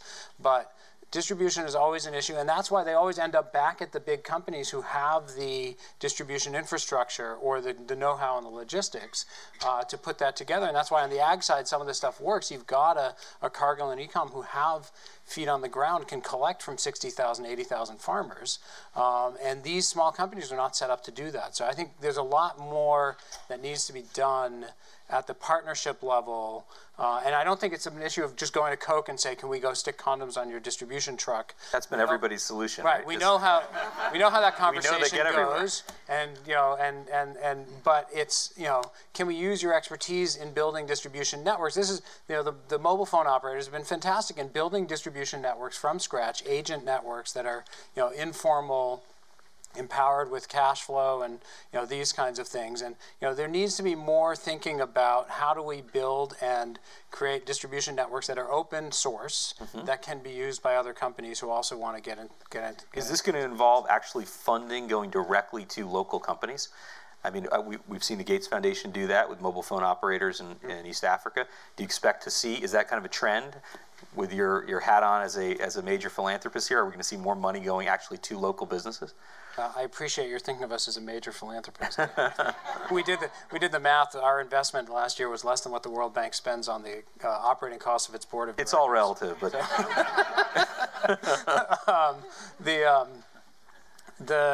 I think there's going to be some of this. Gates, I think, is ahead of is ahead of a lot of people, and I think it raises some issues. Right? They very successfully supported Safaricom in Tanzania, and actually they picked a winner there, right? Because there's 3 or 4 operators in the telecom space in that country, and they bet on Safaricom, and it worked, by the way, right? Prices went down, distribution went up. Tanzanian mobile money is way more competitive than Kenyan mobile money is, and so, you know, they made that bet, but you're taking the risk of distorting a market when you are sort of betting on these, you know, betting on a single large player like that. They basically wrote a check, a grant directly to the company. They made a grant directly to the company. Gates has been very sophisticated about doing this. They worked with Coca-Cola and Technoserve on the fruit juice sourcing in Uganda. You know, there've been a bunch of these things that they do either pre-competitively or later. I'm sorry, is anyone from Gates here? I'd be happy to defer to them to talk to this. But but I think it's, you know, I think it raises issues about making grants to, you know, competitive companies, right? You know, particularly post the pre-competitive stage. You know, USAID is here; they fund the World Cocoa Foundation. That's different. That's pre-competitive. It's farmer training. You know, it's, you know, for the benefit of all the players in the, you know, in the market. So I think it gets trickier the sort of the further downstream and away from the pre-competitive stage you get. So I want to, before we get to questions, I want to get a chance to get the advice of the panel for some of the people in the room. You've got here a number of development agencies, donor agencies. What do you want to see them do differently, think differently? You know, what should they take away from today's discussion in terms of the way they organize their own work around directly connecting with local companies? Well, I would like to see 2 things. Capacity building in order to meet the stringent requirements of the larger organizations or any organization that's interested in resource mobilization and funding certain initiatives. And the second thing, I would like to see more effort being put into developing classification systems for public-private partnerships and ways to measure the performance of these organizations, because apart from that, it will be a learning by doing experience, and this would take more time than required. Sometimes time is short for everybody. We at the Borderless Alliance, for example, we had our lessons. We draw from our experiences. Some things work, some things don't work, some things need to change, and some things need to be taken further by way more stakeholders than just advocates. Because eventually, with advocacy, for example, there are certain limitations to your advocacy. You can come up with the best sets of data. You can have USAID convene a great meeting. You can have the discussion with the decision makers, and you could come up with your proposals and your suggestions. And eventually, it is entirely up to the decision maker to come up with implementing or disregarding these suggestions. And in case they decide to completely disregard, whose responsibility is it to follow up and make sure that this particular suggestion gets implemented? Randall. I'd also say 2 things. One I said, but I'll reinforce to my dear friends in the development agencies: please take an ecosystem perspective. Please think about the systemic issues that are in place. The second thing I would say is that within most ecosystems that support small business entrepreneurs in emerging markets, the biggest issue is talent. It's not money, it's not roads, it's not government policy. It is the fact that most small businesses are unable to access the talented staff they need to grow their companies. And it is an incredibly difficult challenge to figure out how we're going to build a core of high quality middle and upper managers that are competent to help companies grow. But it is one that we should take on. Yeah, we heard from Wal-Mart training. Obviously, that was focused more on smallholder farmers, but there's a trend here. When you look at what a lot of the corporate sector is involved in, when you look at their partnerships, a lot of it is around training business people. Goldman Sachs with their 10,000 Women program. Mike, do you have thoughts for the donor? So, keeping with the theme, I've got two, but much more sort of process-oriented. So one is, there was a comment in the first panel about, like, I don't even know who to go talk to at the World Bank, and I worked at the World Bank, so I can understand completely where that came from. Wasn't Mike. Yeah, it wasn't me.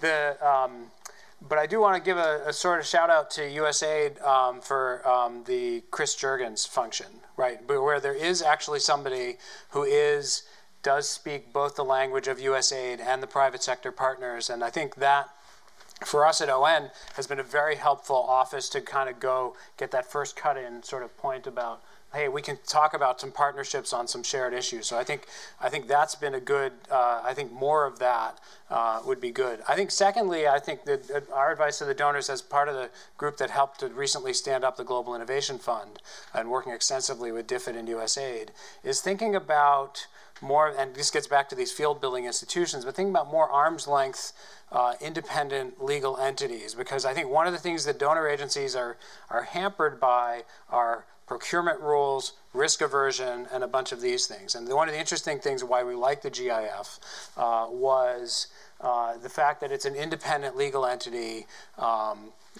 independent board of directors can still, there's still a lot of room for shaping by the donors by participating in the governance and the setup, but we'll be able to take much more risk and get much more engaged in ways that traditionally donor agencies can't. And so I think thinking about more things along those lines, we'll see, it's very early days. I don't think GIF even has a CEO, but the promise is there of being able to operate, and this is one of the reasons why the DIV template was kind of spun out, was to give it more flexibility and room to take risk.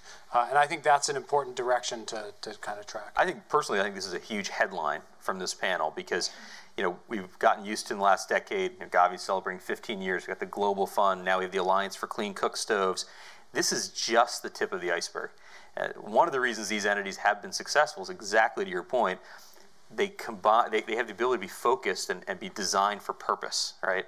And to address a lot of the shortcomings that happen when you have to live within procurement rules or what have you. So I think we're not going to see less of these. We're going to see way, way more of these independent, secretariat-type large-scale alliances as solutions to a whole range of development issues. And I think it opens up the question for all of us in the room, how do our organizations connect? Right, and so I want to kind of go back to what we just said about donors. What should we be thinking about as development implementers, as the kinds of companies or NGOs that are out there actually doing a lot of the work on the ground? They're seeing this market shift around them. How should they think about this new marketplace that they're in? I mean, sure, Randall. Well, the simple answer is clearly you need to join global networks that are based in Washington, D.C. that can help you work together on a consistent basis. Other than that, I think that, no, there's really nothing else. No. I think, look, because this shift is taking place, you have to recognize, and it goes back to my earlier point, companies, institutions need to think about the ecosystems as well. Mm-hmm. Most of the challenges that we want to solve cannot be solved by one individual institution. And if you don't get that, you're really behind the curve. And so if you do get that, then you need to look for the intermediary vehicles, be they networks or be they associations or other entities that can allow you to connect to the other people that will allow you to build the alliances that you need. I think the important thing for building alliances is that they require commitment, resources, not necessarily money, but resources. They require interpersonal skills in order to manage the expectations of the various donors. I mean, I know we have been talking about USAID as a case study of donors, but Wal-Mart is also an example of a donor. from that point of view, right? So I think it's about managing the resources, the expectations, the relations, and putting in the resources and the commitment levels that are required to build these alliances and to continue and to move with the purpose of the alliance in order to achieve the objective which it initially served. Now, someone mentioned sunset clause, and and whether there needs to be a time limitation for that alliance to achieve its objective or not. It really depends on the purpose. It also depends on the shifting expectations of your backers. There might be slight modifications. There are ups and downs. There are changing priorities. And to manage these priorities and align them across a broad range of stakeholders is not always a straight line. It's always ups and downs. So that is what I think it is. It's about managing expectations and resources. Mike, you give grants to NGOs. You work with private sector companies too. The people who have been working in this development sector for a long time, how do you think the shifting sands will affect them? What should they be thinking? You know, we're hopeful that it differs between firms and NGOs, right? When we invest in a firm, they're a startup. We want them to focus on their business and then to not think too heavily about alliances, except for what they need for their to get to the next stage of their growth and prove out their business model and that sort of thing. So I think it's more incumbent on us to be noticing, hey, these are the obstacles that are keeping a group like Bridge Academies in Kenya from kind of getting to scale, and then helping them plug into the conversation around education reform in Kenya or around that sort of thing. So I agree with Randall. I mean, you need to take an ecosystem view at the same time asking, most of who we fund, both on the NGO side and on the firm side, are innovative startups, right? So they just don't, you have to address everything, but they don't have time to kind of go address the ecosystem. So I think this gets back to me again to, for people who are funding them, being mindful of what you can do on their behalf to identify these ecosystem issues, address those ecosystem barriers, and come at it that way. Because I'm very mindful that most of these people are working 18, 20 hours a day just to kind of figure out how do I break even, right? Or just to figure out how do I paid a bribe to get traction with the Indian civil authorities, right? And that's that's there. So they're thinking about some parts of the ecosystem and that sort of thing, but they're not going to have a lot of time to participate in conferences and ecosystem alliances and that sort of thing. It's just simply not going to be for the variant of the kind of organization that we fund. They're busy on like, can I get this model to work? And if not, if I got to pivot and go try it again before my money runs out. And I think we are seeing kind of a division of labor in the development sector now, where you've got groups like Omidyar that will fund that startup, that great idea, something like a mobile medical clinic, for example. There's money out there to fund these great ideas, get them to a certain point, but then there's a division of labor where you've got the role of the large development agencies, the bigger entities, to go out there and think about, well, what's the environment those small companies are growing up into, and how do we create the enabling environment, to get back to kind of the theme of this panel, that will actually open up their opportunities. I want to go to the audience for questions. I know we have limited time, and we've got lots of expertise in the room. In fact, I'd love to take just a few questions together, and then we can pick off pieces as we wish. I see a hand in the back. If you could just please stand and say your name and organization, that would be great. Hi, my name's Susan Ray Ross. I manage a public-private partnership called Saving Mothers, Giving Life.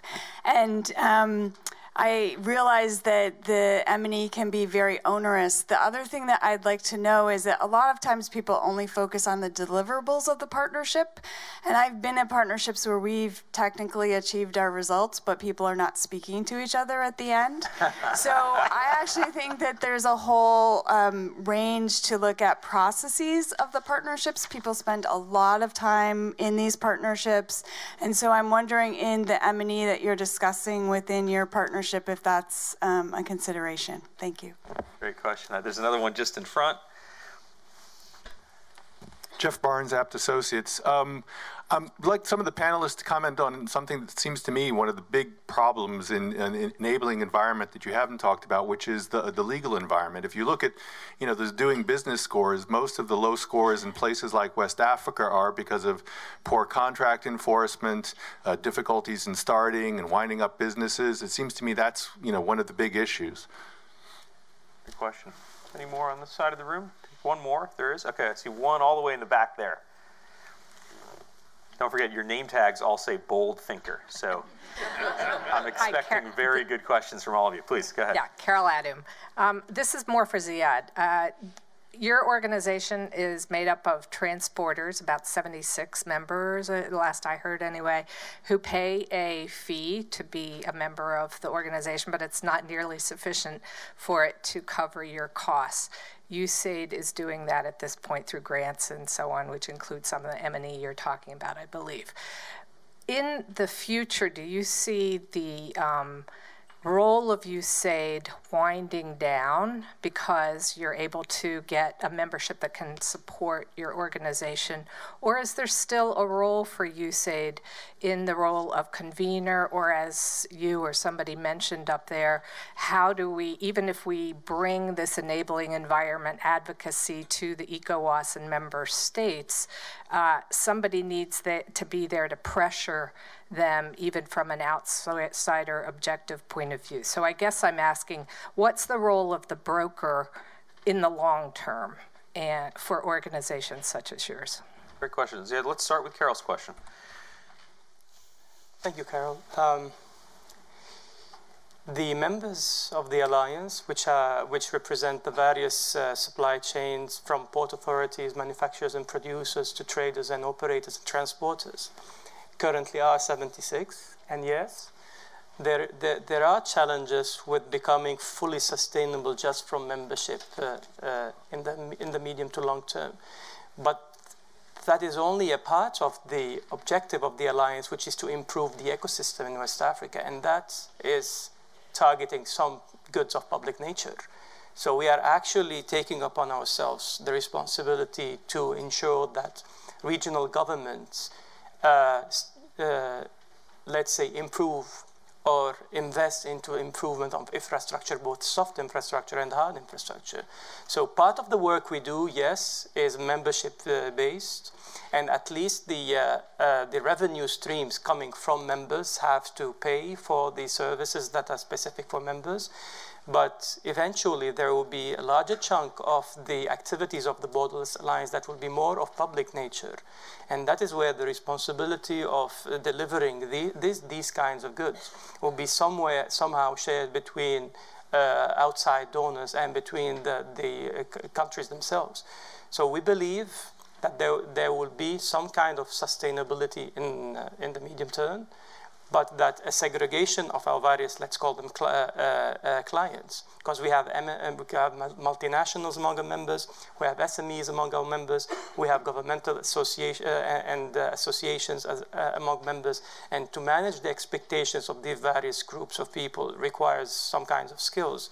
And each of these have their own expectations from joining such an alliance. So providing membership services, yes, it will cover for some of these revenue streams, but yes, we continue to envision our role as working closely with the regional economic communities and the donors in order to come up with a change in the business environment. Yeah, that's a great point, that many of these partnerships don't just benefit the members of the partnership. Yes. There are benefits beyond that. There are public goods created. There's a free rider's dilemma somewhere, because the private sector will say, well, you're working on it. Go ahead and do it. We'll support you. But financially, things are working, so they don't need to come.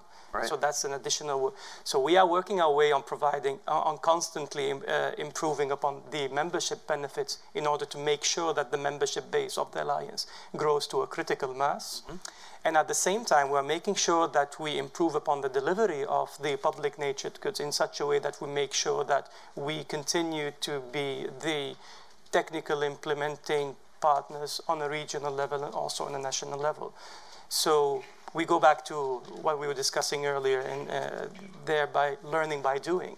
So you have to constantly innovate and to make sure that the delivery of these services not just gets ticked off a book somewhere, but that you constantly revisit and follow up. And we are working on the follow-up mechanisms of some of the initiatives we take. One of the initiatives, for example, that we are currently rolling out is a non-tariff barrier reporting electronic platform where you can lodge an NTB as we call them, an NTB complaint that gets followed through, lodged into an electronic system, followed through with the focal points across West Africa. We are currently rolling it in a few countries with DFID funding, and we are continuing to expand it from now till next year. And the main point is that some of these services are more public in nature. And I understand the fact that value proposal is of utmost importance for the private sector, which is expecting a return on the value. It is a tough nut to sell when you are also providing for public good nature. Right. So companies don't want to have to pay for that themselves. Yeah, so you segregate your market in such a way that you provide for each section its own type of services that suits its needs of joining that membership. And then you manage the expectations of everybody to make sure that the platform is actually a sustainable platform, an effective platform, and the long term. This is the reason why Gavi, although we're just talking about the perspective that maybe it'll end one day, that's why they probably won't end anytime soon, right? Because there are still so many public goods that need to be provided. It's unlikely to just be taken over by the market and everyone will just buy vaccines on their own. There's still going to be that requirement for philanthropy, for impact investing, for development assistance. That's not going away given the scale of the issues we're addressing. Yeah, because come to think of it, now I get an idea. So private individuals already invest, or let's say already pay their taxes in return for public goods. So it is the responsibility of governments to ensure that these public goods are being met. So if these governments do not, wait, I'm landing. So if governments do not ensure that these public goods are delivered, whose responsibility is it, right? I mean, so that partially answers the question of should the private sector also continue to pay for funding these public natured goods? Well, it's a good point, because ultimately sustainability is not just about companies taking on these markets. It's also about governments taking on their responsibility and being able to generate revenue. Implementing the changes that they taking on their own responsibilities, right? And your alliance exists in part because governments haven't done a good job of addressing non-tariff barriers and taxes. I can say it, maybe you can't, but that's part of the reason. We need to wrap up. I'm getting the hook, but I want to get quickly, if we can, to the other panelists on the remaining questions that were raised. Jeff brought up the point about legal environment is pretty key here that hasn't been discussed when we think of the enabling environment. Any thoughts on that? And also Susan Ray's point about people basically don't talk to each other at the end of some very successful partnerships. Do we need to rethink, what is the process for a partnership and how we manage the team that works on it? Yeah, let me address the legal environment question real quick, which is I think in most countries you'll find that the legal environment and issues around contract enforcement and how long it takes to start a business, they don't actually stop businesses happening, but they make them informal. If you find the talented people, if you have them, they will start businesses, but then it totally impedes their ability to grow and to formalize and to have public-private partnerships where the firms demand those kinds of things. So I still come back to my point, you got to have the people and the motivation first, and then one of the big problems they face is how do you deal with the negative legal environment. But boy, is it the case for anyone who's been to, say, Nigeria, some of the most creative people in the world, you can have some pretty amazing businesses that find their way around legal environments. Final closing thoughts. So, I think on the legal environment, we've also seen entrepreneurship will triumph. These obstacles, in most cases, they may ultimately be a brake on growth. That being said, we have seen the need to get involved in some partnerships around making the legal and regulatory environment better. So one of the investments we made this year was a grant to AFI in the financial services area, which is the alliance of Southern regulators, Southern bank regulators, trying to put financial inclusion on equal footing with money laundering and know your customer and these other kinds of things. Because at the end of the day, we do see that as an obstacle to getting financial inclusion really sort of broad scale, and it's a lever that you can pull, financially, or by convincing a bank or a telco to do something, or through the regulatory environment. So I think it's just hard to. I think they're not always easy levers to pull on that one from the perspective that we plan. On the partnership processes, that comment just reminds me of the comment that the other panel made before, which is these partnerships are like marriages, right? So 1 and 2 of them are going to end up, not succeeding. People will try again in optimism, and maybe they'll be speaking to each other at the end. I don't have any sort of specific advice for that. Maybe the next panel should include a marriage counselor instead. Well, Ricardo's coming up in a minute. We may ask him for some thoughts on that. Our final speaker is Ricardo Michel from USAID. He's the director of the Center for Transformational Partnerships. I couldn't think of a better way to start off the new year by talking about such a fascinating topic. One that, quite honestly, I think of every day and sometimes at night, depending on the partnership. But we've had a chance to hear from some fascinating experts about the work that we do, and I appreciate the kudos. And I think it's a testament not only to what we're doing, but the people we do it with. So, the likes of Sarah from Wal-Mart, Randall from Andy, who's working with our entrepreneurship ecosystem efforts, as well as Omidyar Network. We're doing great things in the innovation space on a global platform. And of course, our host today, APT. With them, we've been a longstanding partner in a number of key issue areas and sectors around the world. And so with that, I do congratulate you on your 50th anniversary. And thank you also for inviting me to be part of this celebratory event. I started with USAID about 4 years ago. First within the Africa Bureau, then within the Office of Innovation and Development Alliances, and now I have the pleasure of serving as the director for the Center for Transformational Partnerships. Here we focus, as you've heard, on working and developing strategic partnerships with a wide range of stakeholders to really extend the reach, the impact, and sustainability of our development efforts. Now, prior to USAID, the majority of my career was spent in the private sector, but I shifted my focus into the international development field over the last 10 years. Now, I still have quite a ways to go, but I am working on my cultural competence that Anne-Marie referred to earlier. Now, during that time, the development world has changed dramatically. The private sector in particular is playing an increasingly important role in driving sustainable economic development around the world. So today, for example, 91% of the flows into these developing countries are from private sources. And at the same time, the role of donors like USAID has also shifted. No longer the only driver of development, USAID is now working side by side with companies, NGOs, universities, partner governments, and local entrepreneurs to end extreme poverty. Engaging the private sector is at the center of the U.S. government's development objectives and at the very core of USAID's newly reformulated mission, which reads, "We partner to end extreme poverty and promote resilient democratic societies." So we are aggressively pursuing a new model of development, one that is focused on partnering with diverse organizations to create innovative, cost-effective, and results-oriented development solutions that are also sustainable.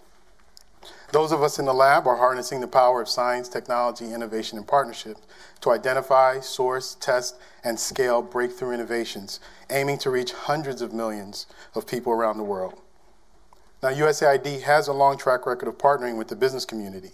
Initially, these relationships were characterized by donor-recipient or client-vendor relationships where organizations were merely implementing projects that USAID identified, designed, or funded. But that model has evolved. Tighter budgets means our dollars and programs must have greater impact for more people. That's why we, the broader development community, are prioritizing partnerships even more strongly than before. The UN recently is calling for revitalized global partnerships in its draft of the 2030 sustainability goals to strengthen implementation and sustainable development. And international development agencies worldwide have incorporated unique and innovative partnerships as part of this broader agenda. USAID is now engaging in the private sector in a number of ways, through loan guarantees that unlock private capital, through public-private partnerships, venture capital-style grant competitions, and the facilitation of investment opportunities in these developing countries.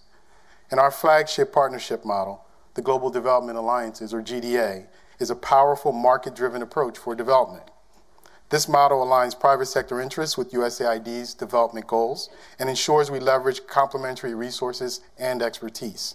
The GDA helps us jointly define solutions to social and economic problems and share both risks and rewards for our work together with new and non-traditional partners. Since launching this unique GDA partnership model in 2001, we've established ourselves as a global leader in alliance building, and we've formed more than 1,500 partnerships with over 3,000 unique organizations. We've been able to leverage an estimated value of over $20 billion in both public and private resources. We formed these partnerships with companies of all sizes, from large U.S. multinationals to small and growing enterprises in developing countries, all with an aim to leverage our complementary assets and expertise, scale interventions that work, and ensure lasting results. Now, one of the amazing things we've learned about building alliances with the private sector is that while business is good for development, addressing development challenges is also good for business. There are shared interests and shared value between the development community and businesses, and partnerships can be built around opportunistically at the intersection of the two. We seek to partner with companies that are committed to the shared value proposition and that recognize there is competitive advantage to building business innovations that address society's needs and challenges. By forming strategic partnerships that are co-funded, co-designed, and co-managed with USAID, companies share the risks and rewards of investing in key emerging markets while also contributing to improve social and economic outcomes in the communities where they operate. So, what's next? What does the future of partnerships look like? Well, addressing many of the intractable challenges, development challenges at scale, requires the involvement of multiple stakeholders. USAID will continue building broader, multi-stakeholder alliances that can accelerate development impact faster, cheaper, and more sustainably, and drive the systemic change that you heard talked about this morning, all which will ultimately lead to scale. As an example, Omidyar Network has been central to our work in helping bring together the Bill and Melinda Gates Foundation, Citibank, the Ford Foundation, UN Capital Development Fund, and Visa to form the Better Than Cash Alliance. This public-private partnership is helping governments, the development community, and local private sector partners transition from cash to electronic payment systems to advance financial inclusion to the roughly 2.5 billion people around the world. Just last month, the Coca-Cola Company, IFAD, and the government of Senegal signed on to this initiative, joining more than 30 governments, development organizations, UN agencies, and foundations already part of this alliance. Within the lab, we're thinking critically not only about partnerships that have impact on a community, but those that use and prioritize science, technology, and innovation and can be replicated to impact millions. For example, we're working with Grand Challenge Canada and the Skoll Foundation through the Innovation Investment Alliance. This alliance supports social entrepreneurs. Through this program, we're working with organizations like Vision Spring to scale their model for providing affordable eyeglasses and vision care to nearly 2 million people in the developing world. These types of alliances can be complex and challenging to design, manage, and implement. And I believe the technical term used today was messy. But they do go beyond shared value and move towards the transformational collective action approach that is critical to our achieving our goals. USAID will continue working closely with our corporate and implementer partners to reduce transaction costs and improve the effectiveness of this kind of model. Now, this may include new governance frameworks to streamline decision-making or new operating and funding agreements, but it most certainly requires the input and expertise of our partners to achieve maximum results, reach scale, and have lasting impact. And the lab offers us the platform to explore these possibilities. Now, USAID has come a long way. My office piloted the relationship management structure that you heard Sarah mention earlier to really facilitate more efficient and effective strategic dialogue with our key partners. However, these relationships are not housed solely in my office, they're throughout the agency. So partnerships now are no longer a separate effort in the agency, but becoming ingrained as a critical part of all of our work across sectors, geographies. Now, you can see this begins with our mission statement, and it extends through our ambitious reform agenda, USAID Forward, and moves to the core of the lab's focus, to advance the use of science, technology, innovation, and partnerships to achieve disruptive, sustainable results. Now, as most of you know, the lab launched only about a year ago, and we're already at a critical junction. Administrator Rajiv Shah, our champion of innovative, forward-looking development partnerships, will soon transition out of the agency. Now, he leaves behind an important legacy. Partnerships with the private sector are not just a leadership priority, but are now part of our agency culture. Dr. Shaw pioneered new initiatives like Feed the Future, the New Alliance for Food Security and Nutrition, and Power Africa, all of which engage the private sector as true partners. And now we have a new executive director for the lab, Ann Mei Chang. And she'll continue to carry the torch forward and continue building on this important work. Her impressive background in the corporate world and civil society will play a critical role in helping us accelerate our efforts. Now, this is an important opportunity for the agency to leverage its unique role in the development community and continue making progress towards ending extreme poverty. But we can't do it alone. In fact, in my center, we say we do it better together. This new age of effective, collaborative, and results-driven development is within our grasp. And while USAID wears multiple hats as co-investor, co-designer, convener, facilitator, risk mitigator, we need the help of organizations like yours. Private sector partners, civil society organizations, implementers, contractors, NGOs, you all play critical roles as creators and facilitators of partnerships. Partnerships that leverage the expertise and reach of global actors and also build local ownership and critically engage in-country partners. So we now look to you with your skills, your resources, and technologies to help guide us into this new era of development in partnership to achieve large-scale, market-led results that can be sustained long into the future. So with that, I thank you, and I look forward to the opportunity to collaborate with you to end extreme poverty. Thank you. Do you take these 2 questions? Sure. So that was wonderful. I sat there thinking about all the, I was at the beginning of a lot of those changes when it wasn't nearly as clear as it would be, that it would be as transformative as it has been. We have time for just a couple of questions. Right there up front. Hi, Gary Perlin from App. Thank you for being here. One of the things we heard earlier that really resonated with me, having worked in both the public and private sector, is that you need the private sector to be partnering with the public sector because that's where they can take risks, that's where they can fail. What's your experience in terms of the lab, in terms of failure and the willingness of the sponsorship, both at the agency and abroad and broader community, to deal with failure, if that is a essential part of finding our way to the right solutions? Thank you for that. With respect to failure, well, the lab has only been around for a year, but the programmatic elements of the lab have been around for a while. So we do have some experiences that didn't necessarily go as well. With respect to this failure, it is new in our nomenclature. And as a it's not new in your experience, just the nomenclature. And as a government, as a government entity, as you know, the use of the word failure is not something that's always welcome. But we talk about failing fast, and more importantly, learning from that failure. And I think with some of the new partnerships that we're forming with the focus on the learning agenda, we really look to make sure that these things aren't repeated.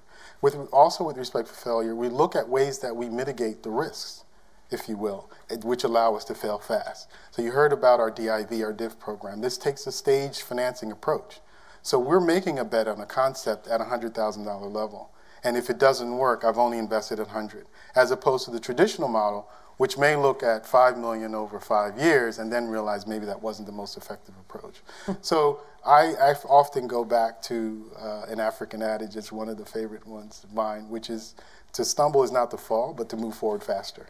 So I think the lab allows us those opportunities to move forward faster. But to the heart of your question, it is something that we are working in terms of a cultural shift to acknowledge and to learn from. Some of our most successful partnerships didn't start off as failures, but we had an opportunity and we created an environment where we were able to have that mutual dialogue, to talk about maybe the misalignment or where the shared value really wasn't exploited, learn from that, and then move on to actually form a better and more improved partnership. Right. One last question. Yeah. The microphone's coming. Hello, I'm Santiago Enriquez from Apt Associates. It's really exciting to see all this innovation and partnership taking off in USAID, and I was wondering if you could explain how it complements other aspects of USAID, like institutional building, capacity development, that sort of areas. I think the interesting word you say is complement. I look at it actually as supporting. One of the things that my team in particular is charged with is not only forming strategic partnerships, but it's actually building the capacity of the agency to engage with multiple partners, primarily the private sector. So agnostic of the sector, agnostic of the geography, these are skills and tangible skills that we want to develop as an institution to address areas, bringing in the right people around the table to really look at the collective action. You know, we're trying to move the dialogues not only to focus on one-on-one partnerships, but really, truly focus on collective action, and that's an entirely different skill set. So again, the move is not to do partnerships as an aside, but it's really to inculcate it within the way that the agency overall. And we're the tip of that spear. So we're going to work with you to sort of really push that envelope, to move beyond just what we're accustomed to that's working, but really operate at that efficient frontier, if you will, of new models. I love the Gavi model, and I think it's been effective. And I think that there are ways that in situations that Gavi will continue to survive and be sustainable. And I think that we need to look at that governance structure and say, what's the next iteration of that? What are the other issues that actually align themselves to that type of framework? But at the same time, as you've heard, we've had significant progress and had success with one-on-one types of partnerships with Wal-Mart. And we're engaging with them on the global supply chain. But I would argue as we move towards collective action, we can, and Wal-Mart is fortunately one of our cornerstone partners, when we start looking at what it takes to begin to build the capacity in these markets, there are other issues that come to bear like climate change. So bringing them along with others to now start focusing and going upstream to some of the other fundamental issues. So what I hope you'll see, not only coming out of our office, but I will make a commitment that you'll see from the rest of the agency, is that broader commitment to partnering, private sector and others, as part of the way we do business, not just an activity that we do on the side. So let me just end with a couple of closing reflections. Our hashtag is Reimagine PPP, and you are all there as bold thinkers. So I thought I would close with at least one bold thought, which is that by AP's 55th birthday, by 2020, we won't be talking about PPPs. And the reason we won't be talking about PPPs is that they will simply be the development landscape. We just heard Director Michelle say this is at the heart of USAID's development strategy. And we've heard from corporate speakers and from philanthropists, this is how change is being made through a wide variety of different partnerships. So if you really take a long historical perspective, when Clark Apt began this company, development was something governments did with respect to other governments. Right? It was ODA, Overseas Development Assistance, and for the first part of its life, it was basically large grants from wealthy governments to developing country governments. Then you move beyond governments to actually direct grants to different entities within developing countries, or often through the implementing partners like APT and many others. But it was still essentially a government game. That's what's changing. Right? We've known for a while that the large income flows, the economic flows, ODA is a very small amount of the entire picture. But what's changing now is that every member of that landscape is really realizing what should be pretty obvious. If you want to do business somewhere, if you want to improve global health, if you want to improve the global environment, if you want to stop extremism, you have to have the conditions that allow human beings to flourish all over the world. And everybody has to be part of that. And the alignment of specific interests to make that work is a job, often a messy job, because people come into that space with different interests. But I will leave you with the thought that in 5 years, talking about PPPs will be like talking about development. Thanks very much, and happy birthday to APT.